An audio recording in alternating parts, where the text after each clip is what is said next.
May isang content creator slash na doktor dito sa TikTok na nagtitrending na nagsasabi na maganda daw sa katawan etong energy drink na ito.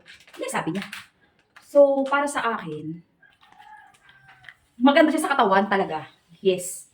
Pero, dapat moderate lang. Alam mo kung kailan at dapat siya iinumin. Tama ka nang narinig, be.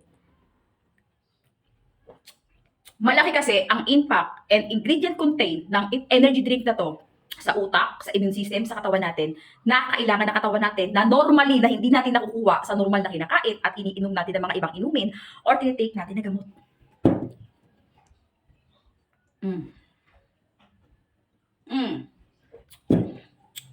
Sapat na ang isang bote isang linggo. Isang beses sa isang linggo, sapat na yon para makuha mo yung ingredient contain ng energy drink na to para ma-boost ang iyong immune system, para ma-boost yung energy na kinakailangan ng iyong katawan, ng iyong utak. Ito, nandito. So, hindi ako maglalagay ng link kasi hindi naman to promoted, okay? Ay, meron pala ako dito.